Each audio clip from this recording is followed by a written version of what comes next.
सीधा कुरा प्रश्न विचार। उज्यालो रेडियो नेटवर्क। अहिले बिहानको 6 बज्यो।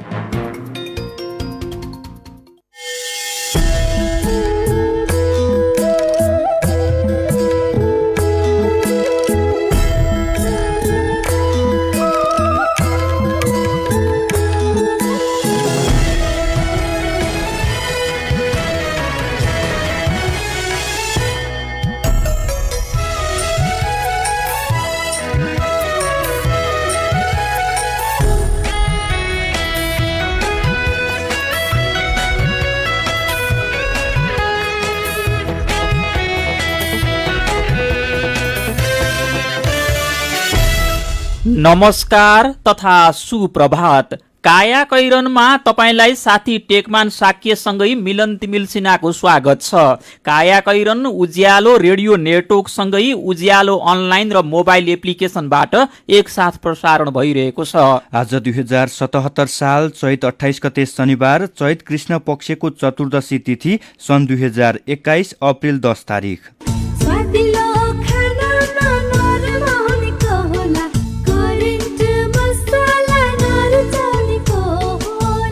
काया कैरनको साथमा करेन्ट मसला र करेन्ट चिया, स्वादको झट्का। काया कैरन सुरु गरौं मुख्य खबरका शीर्षकहरूबाट। कोरोना संक्रमण बढेपछि स्वास्थ्य मापदण्ड पालनासँगै भिडभाड नियन्त्रणमा सरकारको ध्यान केन्द्रित। भारतबाट फर्किएका नागरिकलाई भेदभाव हुन नदिन पालिकाको भूमिका महत्त्वपूर्ण। पहिलाको जस्तो गल्ती दोहोरिनुहुन्न र स्थानीय सरकारहरू अहिले अलि बढी सजग र सचेत हुन आवश्यक छ। वर्षा र हावाहुरीले वायु प्रदूषण केही कम, अस्वस्थ अवस्था भने कायमै, निश्चित समूहकाले विशेष सावधानी अपनाउनु पर्ने। नयाँ सत्ता समीकरण बारे छलफल गर्न बोलाइएको 3 दलको बैठक निष्कर्षविहीन। देउबाको प्रस्तावमा जसपा पर्ख र हिराको रणनीतिमा। भारत, बङ्गलादेश, पाकिस्तान लगायत दक्षिण एसियाली देशमा कोरोनाको संक्रमण दर बढ्दो। भारतमा पछिल्लो 24 घण्टामा मात्रै 1,44,000 भन्दा धेरैमा संक्रमण। र आइपिएल क्रिकेटको पहिलो खेलमा रोयल च्यालेन्जर्स बेङ्गलोर विजयी, मुम्बई इन्डियन्स 2 विकेटले पराजित। सम्बन्ध यो आफ्नो पानको विश्वास जितेर मानको साथ छ सँगै मजबुत साधयो भरोसा अटुट सम्बन्धको। एनएस क्वालिटी अवार्ड 2019 प्रथमबाट पुरस्कृत नेपालकै पहिलो 43 ग्रेडको ओपिसी सिमेन्ट, शिवम सिमेन्ट, भरोसा अटुट सम्बन्धको। संस्कार र संस्कृति के हो भन्ने त सबले बिर्सिसके आजकल। आफ्नो त यही यति कार्पेट नै हो, यो बाहेक कुनै छ र मेरो आफ्नो। विगत 30 वर्षदेखि तपाईको जीवनलाई खुशी र रंगीन बनाउँदै आइरहेको नेपालकै पहिलो र उत्कृष्ट जर्मन प्रविधिबाट उत्पादित, वर्षौंसम्म टिक्ने उच्च गुणस्तरीय यति कार्पेट। सुन्दर इज सुन्दर, अलवेज सुन्दर। यति कार्पेट किन्दा पछाडि सुन्दरको लोगो हेरेर नभुल्नुहोला। यति कार्पेट हाम्रो संस्कृति। केही गर्ने केही बन्ने अठोट तपाईको साथ समर्थन हामी हिमालयन बैंकको। सिप मेहनतले उद्यमीको ढोका खोल्नु छ, यही देशमा उन्नतिको नयाँ मार्ग रोज्नु छ। 12 वर्षको चुक्ता अवधि, सुलभ ब्याज दर र 12 करोडसम्मको कर्जा सुविधा भएको हिमालयन बैंकको एसएमई लोन। व्यवसाय गर्न सिप र मेहनत चाहिन्छ, पैसा हामी दिन्छौँ। राप्ती इन्जिनियरिङ कलेज घोराही दाङको विद्यार्थी भर्ना सम्बन्धी सूचना। स्थापनाको पहिलो ब्याजमै इन्जिनियरिङ कार्यक्रमतर्फ पोखरा विश्वविद्यालय प्रथम तथा बीसीए तर्फ 5औं ब्याजमा गोल्ड मेडल प्राप्त गर्न सफल। लुम्बिनी प्रदेशकै उत्कृष्ट आईएसओ सर्टिफाइड यस कलेजमा बीई सिभिल र बीसीए कार्यक्रममा भर्ना खुलेकाले इच्छुक विद्यार्थीले तुरुन्त सम्पर्क गर्नुहोला। सम्पर्क Rapti engineering college Ghorahi Dang, phone 082 562 601, 98 578 35 990, 98 578 31 684। काया कैरनमा अब खबरको सिलसिला। कोभिड-19 को उकालो लाग्दो ग्राफलाई दृष्टिगत गर्दै सरकारले स्वास्थ्य मापदण्ड पालनासँगै भिडभाड नियन्त्रणमा मुख्य ध्यान केन्द्रित गर्न थालेको छ। सबैले मापदण्ड पालना गरे लकडाउनको अवस्थासम्म पुग्न नपर्ने आकलन गर्दै स्वास्थ्य मन्त्रालयले 25 जना भन्दा धेरै भेला हुन नहुन आग्रह गरेको छ। यस्तो व्यवस्था लागू गर्न मन्त्रालयले कोभिड-19 संकट व्यवस्थापन केन्द्र CCMC लाई सिफारिस गरेको छ। अहिलेलाई भिड नियन्त्रण र जनस्वास्थ्य मापदण्डको पूर्ण पालनालाई नै कोभिड विरुद्धको लडाईँमा मुख्य हतियार बनाउने मनस्थितिमा सरकार देखिएको हो। यसैले देशभर एउटै नभई काठमाडौँ, पोखरा, वीरगञ्ज, विराटनगर, नेपालगञ्ज, भैरवा, बुटोल लगायतका भिडभाड हुने सहर र रसुवा, हुम्ला, जुम्ला लगायत भिडभाड नहुने ठाउँमा फरक रणनीति अपनाइने मन्त्रालयका पदाधिकारीहरू बताउँछन्। भिडभाड हुने ठाउँमा कडाइसँगै सबैलाई स्वास्थ्य मापदण्ड अपनाउन बाध्य पार्ने प्रक्रिया अपनाइने मन्त्रालयको तयारी छ। अहिले सहरको अवस्था हेर्दा संक्रमणको विस्तारप्रति आम व्यक्ति खासै सचेत देखिएका छैनन्। छिमेकी देश भारत लगायत विश्वमै पहिलोको दाँजोमा संक्रमण तीव्र रूपले बढ्नुले ठूलो जोखिम निम्तिन सक्ने विज्ञहरू बताउँछन्। यसैबीच कोभिड-19 संक्रमणको दोस्रो लहर बढ्दै गइरहेका बेला नेपालले भारतलाई खोप आपूर्तिका लागि सहजीकरण गरिदिन आग्रह गरेको छ। परराष्ट्र मन्त्री प्रदीप कुमार गेवालीले हिजो भारतका विदेश मन्त्री एस जयशंकरसँग टेलिफोन संवाद गर्दै खोप आपूर्ति सहज बनाउन आग्रह गर्नु भएको हो। परराष्ट्र मन्त्री गेवालीले भारतीय समकक्षीलाई नेपालमा उच्च जोखिममा रहेका नागरिकलाई दोस्रो चरणको खोप दिइरहेको जनाउँदै कोभिड-19 विरुद्ध लड्न भारत सरकारले खोप दिएकोमा धन्यवाद दिनुभएको थियो। जवाफमा जयशंकरले खोपको आपूर्ति लगायत महामारी विरुद्ध लड्न नेपाललाई निरन्तर सहयोग गर्ने आश्वासन दिनुभएको छ। यसैबीच छिमेकी देश भारतमा कोभिड-19 लहर पुनः बढ्दो क्रममा देखिएको भन्दै तत्काल आवश्यक सतर्कता अपनाउन संसदीय समितिले सरकारलाई निर्देशन दिएको छ। संसदको शिक्षा तथा स्वास्थ्य समितिले सर्वसाधारणका लागि कोरोना खोप वितरण कार्यक्रम सरल र प्रभावकारी बनाएर यथोशक्य चाँडै उपलब्धता सुनिश्चित गराउन समेत निर्देशन दिएको छ। कोरोना परीक्षण अपेक्षित मात्रामा गर्न नसकेको र लक्षित वर्गमा पुग्न नसकेको भन्दै समितिले परीक्षण बढाउन पनि निर्देशन दिएको छ। संसदीय समितिले खुला सिमाना भएका ठाउँमा संक्रमण लगायत रोग चेक जाँच गर्न स्थायी स्वास्थ्य परीक्षण केन्द्र व्यवस्थापन गर्न सुझाव दिएको छ। प्रादेशिक अस्पताल प्रदेशले नै सञ्चालन, व्यवस्थापन, अनुगमन तथा निरीक्षण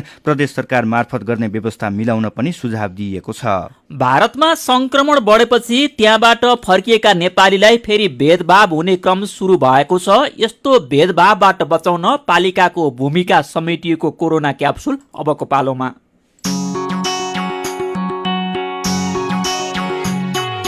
बाढी पहिरो खेपियो, आधी हुरी छेकियो, संसारकै विनाशकारी। नमस्कार, म कृष्ण ताम्राकार। कोरोनाको यो 19औं क्याप्सुल हो। यो क्याप्सुल विदेशबाट खास गरी भारतबाट आफ्नो घर फर्केका नागरिकहरू, उनीहरूको परिवार र समुदायको स्वास्थ्य सुरक्षाका विषयमा केन्द्रित छ। आजको क्याप्सुलमा 2वटा डोजहरू छन्। आजको क्याप्सुलका डोज दिँदै हुनुहुन्छ मानव शास्त्री सुरेश ढकाल। भारतका धेरै शहरमा कोरोनाको नयाँ लहर सुरु भएपछि काम गर्न गएका धेरै नेपाली अहिले घर फर्कँदैछन्।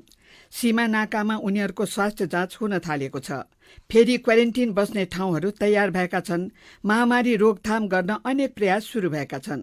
तर स्वास्थ्य जाँच र क्वारेन्टिनका नयाँ प्रयाससँगै भारतबाट फर्केका नेपालीलाई आफ्नै गाउँठाउँका मानिसले भेदभाव र अपमान गर्न पनि छाडेका छैनन्। आफ्ना नागरिकलाई अपमान र भेदभावबाट जोगाउने मुख्य दायित्व पालिकाका प्रतिनिधिको हो। संक्रमित वा भारतबाट फर्केका आफ्ना नागरिकलाई भेदभावबाट बचाउन पालिकाका प्रतिनिधिहरूले के गर्नुपर्छ र के गर्नु हुँदैन। सुनौ कोरोना क्याप्सुलको पहिलो डोज। कोरोनाको दोस्रो लहर आएको छ, त्यो दुःखद कुरा हो। र कोरोनाको दोस्रो लहर चाहिँ भारतमा श्रम गर्न गएका थुप्रै आप्रवासी नेपालीहरू अथवा श्रम गर्न गएका नेपालीहरू फर्किने क्रम छ र पहिलाको जस्तै दुःखद रूपमा उनीहरूमाथि गरिने विभेदको व्यवहारहरू फेरि देखा पर्न थालेको छ। यो आफैमा दुःखद कुरा हो। पहिलाको अवस्थामा सबैजना अन्योलमा थिए, सबै कुराहरू तदर्थ थियो, धेरै कुरा थाहा नभएर पहिला केही मानवीय त्रुटि कमजोरीहरू पनि भयो होलान्। तर हामीसँग यति बेला त पहिलाको अनुभव छ। पहिला फर्केर आएको मानिसहरूमाथि भएको विभेद र विभेदपूर्ण व्यवहारहरू, पहिलाका कुराहरूबाट सिकेर पहिलाका अनुभवहरू, राम्रा अनुभवहरू र जे कुरामा बढी आलोचना भएको थियो त्यो कुराहरूलाई सुधार्नको लागि अहिले समय छ, सुरुको अवस्था हो। पालिकाहरूले, स्थानीय सरकारहरूले त्यसमा अलिक बढी जोड गर्नुपर्ने हुन्छ। पहिलाको समस्या के थियो भने तपाईँ राज्य अथवा स्थानीय सरकारहरूले प्रहरीले डन्डा लगाएर यसो गरेर यसो नगर भन्ने खालको व्यवहारहरू थियो। त्यसले गर्दा झन् त्यो कोरोनालाई बढावा अथवा सङ्क्रमणलाई बढावा हुने खालको स्थिति रह्यो भने अब चाहिँ त्यो नभइकन सहजीकरण गर्ने, कसरी सहजीकरण गर्न सकिन्छ भन्ने कुरामा अलिकति ध्यान दिनुपर्ने हुन्छ। र जो फर्केर आउनुभएको छ उहाँहरूलाई पनि क्वारेन्टाइनमा गएर बस्ने भनेको त्यो राज्यले, चाहे त्यो स्थानीय सरकार होस् अथवा सङ्घीय सरकार होस्, राज्यले दिएको सुविधा र सहयोग हो। त्यो भाव न कि त्यो कुनै सजाय हो, न कि त्यो कुनै करबलको कुरा हो भन्ने कुराहरू चाहिँ त्यसलाई स्थापित गर्नु पर्यो। त्यही अनुसारको मानवीय व्यवहार गर्नु पर्यो। पहिलाको जस्तो गल्ती दोहोरिनुहुन्न र स्थानीय सरकारहरू अहिले अलि बढी सजग र सचेत हुन आवश्यक छ। डरले फर्के पनि, परिवार आफन्त र घरको मायाले फर्के पनि भारतबाट घर फर्केका नागरिकले महामारीबाट समुदाय र परिवारलाई जोगाउने बेला हो यो। परिवार आफन्त र समुदायलाई जोगाउन भारतबाट घर फर्केका नेपाली नागरिकले पनि केही काम गर्नै पर्छ र केही काम गर्न हुँदैन। गर्नै पर्ने र गर्नै नहुने काम के हुन् त भन्ने विषयमा सुनौ कोरोना क्याप्सुलको दोस्रो तथा अन्तिम डोज। पहिलाको महामारीमा भोग्नु परेको शास्ति, पहिलाको महामारीमा हामीले व्यवस्था गर्दा चुकाउनु परेको मूल्य जुन छ त्यो कुरा सम्झिनु पर्यो। अनि क्वारेन्टाइनमा बस्ने भनेको कमी कमजोरी हुँदाहुँदै पनि क्वारेन्टाइनमा गएर बस्ने, सुरक्षित हुने, जाँच गर्ने, टेस्ट गर्ने, PCR टेस्ट, एन्टिजेन टेस्ट गर्ने भनेको चाहिँ त्यो आफ्नै लागि हो, आफ्नो परिवारको लागि हो। र यो विपदबाट उम्किएपछि फेरि हामी आफ्नो दैनिक जीवनमा फर्किन सक्छौँ भन्ने खालको सोचेर अलिकति नआत्तिने, एक खालको चाहिँ नियमहरूलाई पालना गर्ने, यो छोटो अवधिको 10-15 2 हप्ताको अलिकति कठिन भोगेपछि फेरि सुख जीवन बाँच्न पाइन्छ। तर त्यसमा मूलतः व्यक्ति आत्तिन्छ, परिवारहरूसँग बस्ने कुराहरूसँग आत्तिन्छ। तर मेन कुरा यसलाई सहजीकरण गर्ने चाहिँ स्थानीय सरकारहरूले हो, स्थानीय पालिकाहरूले हो। त्यसमा अलिकति बढी मेहनत गर्नुपर्ने हुन्छ होला। आजको क्याप्सुलका डोजहरूका लागि मानव शास्त्री सुरेश ढकाललाई धन्यवाद र कोरोना क्याप्सुल सुन्नु भएकोमा तपाईँलाई पनि धन्यवाद। कोरोना महामारीको जोखिम बढेकोले संक्रमणबाट बच्न मास्क लगाउने, भौतिक दूरी कायम गर्ने र साबुन पानीले हात धुन नबिर्सनुहोला। लौ त कोरोनाको अर्को क्याप्सुलमा फेरि भेटौँ।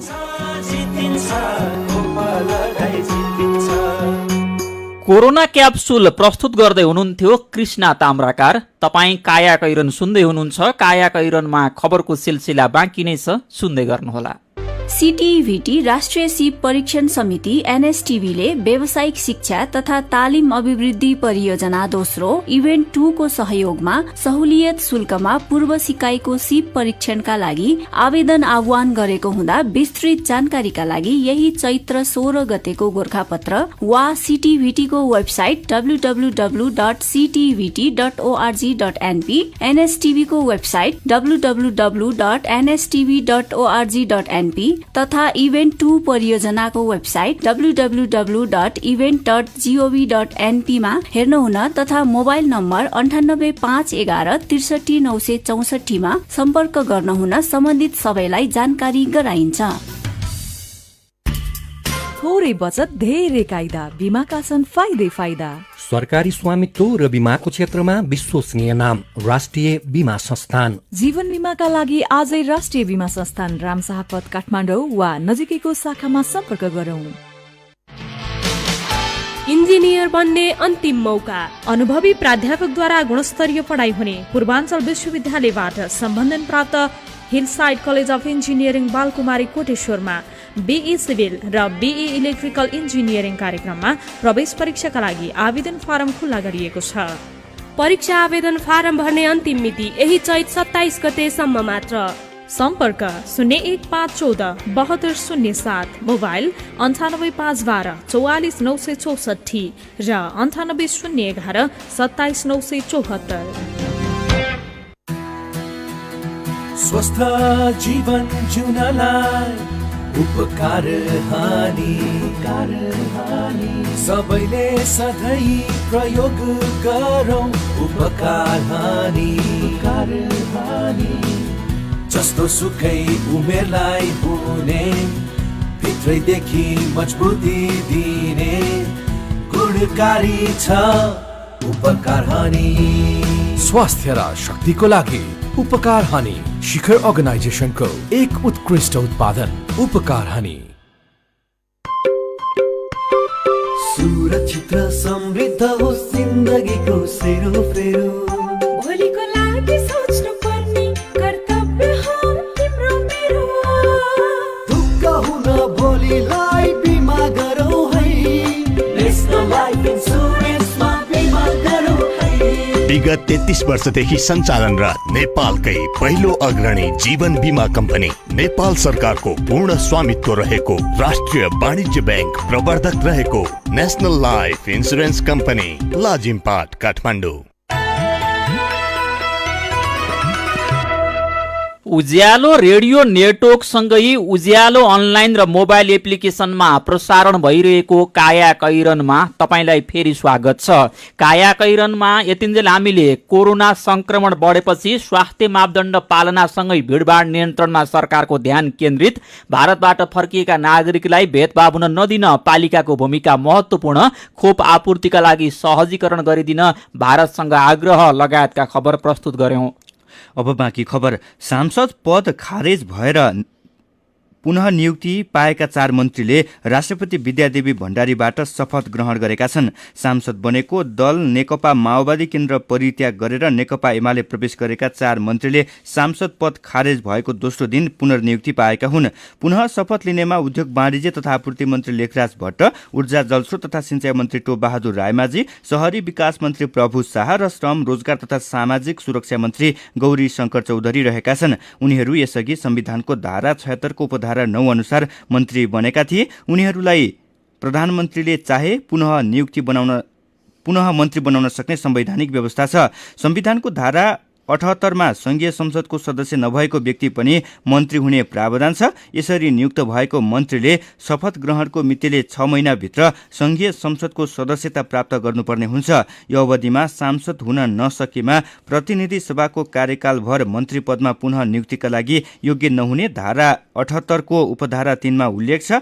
यसैबीच प्रदेश सभा सदस्य पद खारेज भएसँगै मन्त्रीबाट पदमुक्त भएका टङ्क आङबुहाङले आर्थिक मामिला तथा योजना मन्त्रीमा हिजो पुनः नियुक्त भएर पद तथा गोपनीयताको शपथ लिनुभएको छ। प्रदेश 1 का मुख्यमन्त्री शेरधन राईले आङबुहाङलाई पुनः पहिलेकै मन्त्रालयको जिम्मेवारी दिएपछि प्रदेश प्रमुख सोमनाथ अधिकारीले शपथ गराउनु भएको हो। माओवादी केन्द्रबाट ताप्लेजुङको 1 खबाट निर्वाचित आङबुहाङ त्यस दलमा संसदीय दलका नेता हुनुहुन्थ्यो। उहाँ तत्कालीन नेकपामा संसदीय दल उपनेता हुनुहुन्थ्यो। एमाले प्रवेश गरेर उहाँ चैत 13 गते आर्थिक मामिला तथा योजना मन्त्रीमा नियुक्त हुनुभएको थियो। कांग्रेस सभापति शेरबहादुर देउबा सार्वजनिक कार्यक्रममा अक्सर लामो बोल्नु हुँदैन। हिजो बिहान कांग्रेस निकट कर्मचारीको कार्यक्रममा भने उहाँले प्रशिक्षणको शैलीमा चुनाव र आउँदो रणनीतिबारे लामै भाषण गर्नुभयो। प्रतिनिधि सभाभित्रको गणित र कांग्रेसको अवस्थाबारे उल्लेख गर्दै उहाँले भन्नुभयो, हामीले हाम्रो धरातल बिर्सनु हुँदैन। अहिले सरकार बनाउन संख्या छैन। जुनसुकै बेला चुनावमा जानुपर्ने अवस्था आउन सक्छ। हामी तयारी अवस्थामा बस्नुपर्छ। गएको चुनावमा कांग्रेसले किन हार्यो र अब कसरी जित्ने भन्ने विषयमा बोल्दै देउबाले 3 दलको बैठक बोलाउनुको कारण पनि खुलाउनु भयो। बैठक बोलाएको छैन, शेरबहादुरले वास्तै गरेन, कामै गरेन भन्लान् भनेर बैठक बोलाइदिएको छु। पार्टीभित्रका नेताहरूको चित्त बुझाइदिने प्रयोजनका लागि मात्र हिजो दिउँसो अरू पार्टी सहितको बैठक बोलाइदिएको संकेत उहाँको थियो। दिउँसो भएको 3 दलको बैठक झन्डै त्यस्तै रह्यो। देउबाले आफ्नै निवासमा भएको कांग्रेस, माओवादी केन्द्र र जनता समाजवादी पार्टी जसपाका नेताहरूको बैठकमा केपी शर्मा ओली सरकारलाई हटाएर आफ्नो नेतृत्वमा सरकार बनाउने प्रस्ताव राख्नुभयो। यो प्रस्तावमा विगतमा जस्तै जसपाले ठोस जवाफ दिएन। ओली नेतृत्वको सरकारसँग पनि समदूरीको सम्बन्ध बनाइरहेका जसपाका नेताहरूले देउबाको प्रस्तावलाई पर्ख र हेर रणनीति अन्तर्गत तत्काललाई टामेलीमा राखेका छन्। पार्टीभित्र छलफल गरेर मात्र निर्णय गर्ने जवाफ उनीहरूले कांग्रेसलाई दिएका छन्। सरकारले आफ्नो माग पूरा गर्नेतर्फ काम गरिरहेको खबर समेत जसपा अध्यक्ष महन्त ठाकुरले हिजो सुनाइदिनु भएको छ। माओवादी केन्द्रले ओलीको विकल्पमा कांग्रेस नेतृत्वलाई समर्थन गर्ने भन्दै आएको छ। त्यसका लागि उसले पनि जसपालाई मनाउने कोसिस गरिरहेको छ। वैकल्पिक सरकार निर्माण गर्ने विषयमा छलफल सुरु भए पनि यो देउबाले औपचारिकताका लागि मात्र गरेको जसपाका केही नेताहरूको बुझाइ छ। सरकार छिटो हटाउन आतुर माओवादी केन्द्रका नेताहरू भने कांग्रेसले औपचारिक रूपमा सरकारको नेतृत्व गर्ने प्रस्ताव ल्याएकाले केही उत्साहित देखिन्छन्। तर नयाँ सत्ता समीकरणबारे छलफल गर्न बोलाइएको हिजोको 3 दलको बैठक निष्कर्षविहीन भएर सकिएको छ। काठमाडौँ सहित देशका विभिन्न ठाउँमा हावाहुरी सहित पानी परेसँगै वायु प्रदूषण केही कम भएको छ। गैराती काठमाडौँ सहित देशका विभिन्न ठाउँमा हावाहुरी सहित पानी परेको थियो। वायु प्रदूषण मापन गर्न नेपालको AQI अहिले 150 भन्दा तल झरेको छ। यो लक्षित समूहका लागि अस्वस्थ अवस्था हो। नेपालको वायु प्रदूषण अति हानिकारक अवस्थाबाट सुधार भएर हिजो अस्वस्थ अवस्थामा झरेको थियो। आज फेरि सुधार भएर निश्चित समूहका लागि मात्रै अस्वस्थ अवस्थामा आइपुगेको हो। यो समयमा विशेष गरेर पाको उमेर समूहका बालबालिका, श्वास प्रश्वास सम्बन्धी समस्या भएका र दीर्घ रोगीहरूले विशेष सावधानी अपनाउनु पर्ने जनस्वास्थ्यविदहरू बताउँछन्। केही दिन अघि नेपालको वायु प्रदूषण विश्वकै सबैभन्दा धेरै उच्च हानिकारक अवस्था अर्थात् 470 AQI मा पुगेको थियो। यस्तै काठमाडौँ सहित नेपालका विभिन्न ठाउँको वायु प्रदूषण कम भए पनि नेपालगञ्जको प्रदूषण भने कम हुन सकेको छैन। नेपालगञ्जको AQI 169 मापन गरिएको छ। यो अति अस्वस्थ अवस्था हो। तपाईँ अहिले सुन्दै हुनुहुन्छ काया कैरन। हामीसँग मेरो पनि भन्नु छ र कार्टुनसँगै खबरको सिलसिला बाँकी नै छ, सुन्दै गर्नुहोला। मिठो मिठो खानाले कसको मन नाच्ला, स्वादिलो खानामा नरमाउनेको होला, करेन्ट मसलामा भरेको, करेन्ट मसला नरुचाउनेको होला। Hygienic, tasty and fresh Trimurti industries private limited Rupandehi बुटवलद्वारा उत्पादित करेन्ट चिकन मसला, सब्जी मसला, चाउमिन मसला, मोमो मसला, चाट मसला, गरम मसला र अन्य विभिन्न मसलाहरू। करेन्ट मसला, स्वादको झट्का। सासू नमस्कार। नमस्कार जय साहब। महाजन बाँसुरी लिएर चौतारीमा बसेर तपाईँलाई खान पुग्छ? तपाईँले आफ्नो परिवार र आफ्नो भविष्य सोच्नु पर्दैन? हे भगवान, मैले त कष्टलाई छोरी दिएछु, अब मेरो छोरीले दुःख पाउने भई। भन्न थाले सबैले राम्रो, रिलायन्स लाइफमा भविष्य छ हाम्रो, नझाराछु। रिलायन्स लाइफमा इन्सुरेन्स गरेछु सासु। रिलायन्स लाइफमा छौ बिमा गरेको, त्यसैले हो तिमी मन परेको, खुसी लाग्दो छ। रिलायन्स लाइफ भएर ढुक्क भएको छ। आखिर जय कस्तो बल्ल ढुक्क भए, छोरीले सुख पाउने भए। गरौँ जीवन बिमा रिलायन्स लाइफसँग। रिलायन्स लाइफ इन्स्योरेन्स, खुलेर जियौ। मेरा छोराछोरीको सपना अन्तर्राष्ट्रिय स्तरको उच्च शिक्षा, म पनि यस्तै चाहन्छु। मलाई विश्वास छ हाम्रो सपना र चाहनालाई पूरा गर्छ नेपाल जापान सेवा सेन्टरले। हजुर, उच्च शिक्षाको लागि जापानको जुनसुकै सिटीमा अध्ययन गर्न र जापानिज भाषा सिक्नको लागि हामी तपाईँको साथमा छौँ। सम्पर्क नेपाल जापान सेवा center, Nagpokhari, Kathmandu. Phone number 44 28 242 44 28 242। Come once, you will certainly be benefited. सीधा कुरा प्रष्ट विचार काठमाडौँमा 90 मेगाहर्ज उज्यालो रेडियो नेटवर्क मार्फत देशभरिका विभिन्न FM स्टेशन तथा उज्यालो अनलाइन र मोबाइल एप्लिकेसनमा प्रसारण भइरहेको काया कैरनमा तपाईलाई फेरि स्वागत छ। अब बाँकी खबर। बजार ग्यारेन्टी र किसानलाई प्रोत्साहन गर्न भन्दै फागुन 20 मा बसेको मन्त्री परिषद बैठकले आर्थिक वर्ष 2077-78 का लागि गहुँको न्यूनतम समर्थन मूल्य 3111 रुपैयाँ तोक्यो। सरकारले गएको वर्षको तुलनामा प्रति क्विन्टल 96 रुपैयाँ बढी तोके पनि किसानले त्यसको अनुभूति गर्न पाएका छैनन्। सरकारले निर्धारण गरेको न्यूनतम मूल्यबारे प्राय किसान बेखबर छन्। बिचौलियाकै हालीमुहालीका कारण यस्तो सस्तो दरमा गहुँ बिक्री गर्न उनीहरू बाध्य छन्। एक हप्ता अघि प्रति क्विन्टल गहुँ 2600 रुपैयाँमा बिक्री गरे। व्यवसायीहरूले सरकारी मूल्य दिएका छैनन्। बारा महागढीमाई नगरपालिकाका जोगानन्द प्रसाद जयसवालले भन्नुभयो, अहिले बिक्री भइरहेको मूल्यमा किसानलाई धेरै घाटा छ, तर बाध्यताले बिक्री गर्नुपर्ने अवस्था छ। सबैभन्दा धेरै गहुँ धनगढी, कञ्चनपुर, बझाङ, दार्चुला लगायत सुदूरपश्चिम क्षेत्रमा खपत हुन्छ। उत्पादन पनि त्यसै क्षेत्रमा हुने गरेको छ। गहुँ मुख्यतः पाउरोटी जन्य पदार्थ र बेकरीमा प्रयोग हुने गरेको छ। चाउचाउ र बिस्कुटका ठूला कम्पनीले भने गहुँ आयात पनि गर्ने गरेका छन्। मेरो पनि भन्नु छ।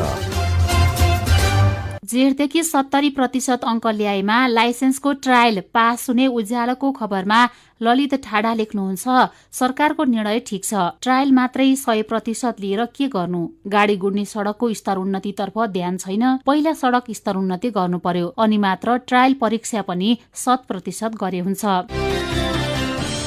यसै विषयमा सुशीला सिलवाल पनि सरकारको निर्णय राम्रो लागेको भन्दै लेख्नुहुन्छ, अब लाइसेन्स निकाल्न बौद्धिक क्षमता पनि हुनुपर्नेछ। लिखित परीक्षामा फटाफट पास गरिदिने, प्र्याक्टिकलमा चाहिँ सानातिना गल्ती देखाएर बारम्बार फेल गराउने प्रथाको अन्त्य हुने भयो। राजु प्रेती समसामयिक राजनीति र सत्ता समीकरणका विषयमा लेख्नुहुन्छ, दल र नेताहरूलाई सरकार बनाउने मात्रै रस्साकसी छ, देश बनाउनेतर्फ खै योजना? नारा ठुल्ठुला भए पनि हाम्रा नेताले वास्तविक विकास र समृद्धिका कुरा कहिल्यै नसोच्ने भए। अनि डोलराज पराजुली पनि नयाँ सत्ता गठबन्धनका लागि दलहरूबीचको रस्साकसी दुर्भाग्यपूर्ण भन्नुहुन्छ। उहाँ लेख्नुहुन्छ, जसरी सत्तामा जानका लागि दौडधुप गरेका छन्, त्यति समय देश र नागरिकका लागि निकास र विकासको लागि दिएको भए आज देशको मुहार फेरिसक्थ्यो होला। विचारका लागि तपाईलाई धन्यवाद। मेरो पनि भन्नु छ। मेरो पनि भन्नु छ प्रस्तुत गर्दै हुनुहुन्थ्यो साथी जानुका दुवाडी। काया कैरनमा अब विदेशका खबर। भारत, बंगलादेश, पाकिस्तान लगायत दक्षिण एसियाली देशहरूमा कोरोनाको संक्रमण अस्वाभाविक रूपमा बढ्दै गएको छ। सबैभन्दा धेरै प्रभाव भारतमा परेको छ। भारतमा पछिल्लो केही दिनदेखि हरेक दिन 1 लाख भन्दा धेरै कोरोना संक्रमित बढ्न थालेको छ। भारतमा पछिल्लो 24 घण्टामा मात्रै 1,44,829 जना संक्रमित थपिएका छन्। यो सँगै जम्मा संक्रमितको संख्या 1,32,00,000 भन्दा धेरै भएको छ। यस्तै भारतमा पछिल्लो 24 घण्टामा 773 जनाको ज्यान गएसँगै जम्मा ज्यान गुमाउनेको संख्या 1,68,400 भन्दा धेरै भएको छ। पछिल्लो समय पाकिस्तानमा पनि संक्रमणको दर बढिरहेको छ। पाकिस्तानमा पछिल्लो 24 घण्टामा 5,312 संक्रमित थपिएसँगै त्यहाँ जम्मा संक्रमितको संख्या 7,10,000 आएको छ। यस्तै एकै दिन 105 जनाको ज्यान गएसँगै पाकिस्तानमा ज्यान गुमाउने कोरोना संक्रमितको संख्या 15,229 पुगेको ओडोमिटरले जनाएको छ। अर्को दक्षिण एसियाली देश बंगलादेशमा पनि पछिल्लो 24 घण्टामा 7,462 जना संक्रमित थपिएसँगै जम्मा संक्रमितको संख्या 7,73,000 आएको छ। भारत, बंगलादेश, पाकिस्तान लगायतका दक्षिण एसियाली देशहरूमा कोरोनाको दोस्रो लहर देखिएसँगै संक्रमण दर अस्वाभाविक रूपमा बढ्न थालेको हो। बेलायती रानी एलिजाबेथ द्वितीयका पति राजकुमार फिलिपको 49 वर्षको उमेरमा निधन भएको छ। बकिङहम राजदरबारले राजकुमार फिलिपको निधनको घोषणा गरेको हो। राजकुमार फिलिप र राजकुमारी एलिजाबेथ सन् 1947 मा विवाह भएको थियो। त्यसको 5 वर्षपछि राजकुमारी एलिजाबेथ रानी बन्नु भएको थियो। बकिङहम राजदरबारले एक विज्ञप्ति निकाल्दै भनेको छ, निकै दुःखका साथ रानीले उनका प्रिय श्रीमान ड्युक अफ एडिनबरा राजकुमार फिलिपको निधन भएको घोषणा गर्नुभएको छ। राजकुमार फिलिपको विन्डसर क्यालमा शुक्रबार बिहान निधन भएको हो। बेलायतका प्रधानमन्त्री बोरिस जोन्सनले राजकुमार फिलिपले कैयौं युवाको जीवनमा प्रेरणा दिएको बताउनु भएको छ। गएको महिना द ड्युक अफ एडिनबरा 1 महिना अस्पताल बसेर डिस्चार्ज हुनुभएको थियो।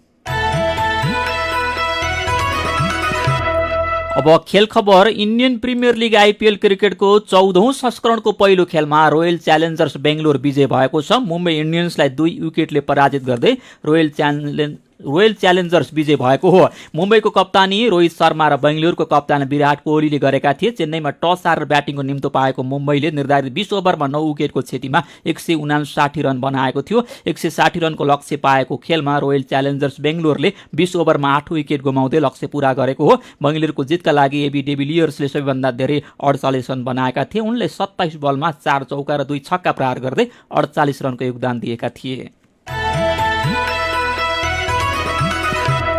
काया कैरनमा अब केही खबर संक्षेपमा। निर्यात व्यवसाय महासंघ नेपाल फिनले 5 वर्षभित्र 7 खर्ब रुपियाँ बराबरको स्वदेशी उत्पादन निर्यात गर्ने लक्ष्य लिएको बताएको छ। राष्ट्रका विभिन्न क्षेत्रमा योगदान पुर्याएका व्यक्तित्वलाई राष्ट्रपति विद्यादेवी भण्डारीले विभिन्न मान पदवी अलङ्कार र पदकबाट विभूषित गर्नुभएको छ। हिजो राष्ट्रपति भवन शीतल निवासमा भएको विशेष समारोहमा राष्ट्रपति भण्डारीले विभिन्न क्षेत्रका व्यक्तिलाई विभूषित गर्नुभएको हो। नेपाल चेम्बर अफ कमर्सको अध्यक्षमा राजेन्द्र मल्ल निर्विरोध निर्वाचित हुनुभएको छ। हरेक वर्ष हुने अनियन्त्रित दुहनले दरौदी नदीमा कुरूप बन्न थालेको छ। ठेक्का लागेका घाटामा जेभिसी प्रयोग गरी अनियन्त्रित रूपमा नदीजन्य पदार्थ उत्खनन गरिँदा यसको प्रत्यक्ष मारमा किसान परेका छन्। नियामक निकायकै संरक्षणमा अवैध उत्खनन बढेपछि नदीको स्वरूप बिग्रिएको स्थानीयको आरोप छ। यो गोर्खाको खबर हो। कायाकैरनमा अब पालो आयो उखानको। मन आफ्नो चिन्नु, मानिस पराई चिन्नु। उज्यालो रेडियो नेटवर्कबाट प्रसारण भइरहेको कायाकैरन सक्नु अघि मुख्य खबर फेरि एकपटक। कोरोना संक्रमण बढेपछि स्वास्थ्य मापदण्ड पालनासँगै भिडभाड नियन्त्रणमा सरकारको ध्यान केन्द्रित। भारतबाट फर्किएका नागरिकलाई भेदभाव हुन नदिन पालिकाको भूमिका महत्त्वपूर्ण। वर्षा र हावाहुरीले वायु प्रदूषण केही कम, अस्वस्थ अवस्था भने कायमै, निश्चित समूहकाले विशेष सावधानी अपनाउनु पर्ने। नयाँ सत्ता समीकरणबारे छलफल गर्न बोलाइएको 3 दलको बैठक निष्कर्षविहीन। देउबाको प्रस्तावमा जसपा पर्ख र हेरको रणनीतिमा। भारत, बंगलादेश, पाकिस्तान लगायत दक्षिण एसियाली देशमा कोरोनाको संक्रमण दर बढ्दो। भारतमा पछिल्लो 24 घण्टामा मात्रै 1,44,000 भन्दा धेरैमा संक्रमण। र आइपिएल क्रिकेटको पहिलो खेलमा रोयल च्यालेन्जर्स बेंगलोर विजयी, मुम्बई इन्डियन्स 2 विकेटले पराजित। अब कार्टुन। आज हामीले रविन्द्र मानन्दरले बनाउनु भएको कार्टुन लिएका छौँ। अस्ति प्रधानमन्त्रीले अम्बाको पातले कोरोना खलास हुन्छ भनेर गरेको भाषणसँग यो कार्टुन सम्बन्धित छ।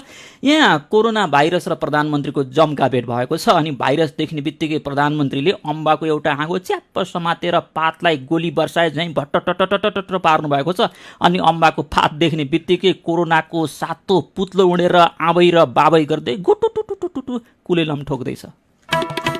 आजको कायाकैरन सकिएको छ। कायाकैरनबाट प्राविधिक साथी प्रवीण श्रेष्ठसँगै हामी पनि बिदा माग्छौँ। कायाकैरन सुन्नु भएकोमा तपाईँलाई धन्यवाद। उज्यालो मोबाइल र अनलाइनमा प्रसारण भइरहेका रेडियो र अनलाइनका सामग्री भाइबरमा पनि उपलब्ध छन्। कोरोनाबाट बच्न घर बाहिर निस्कने बेला मास्क लगाउन नबिर्सौँ। नमस्कार।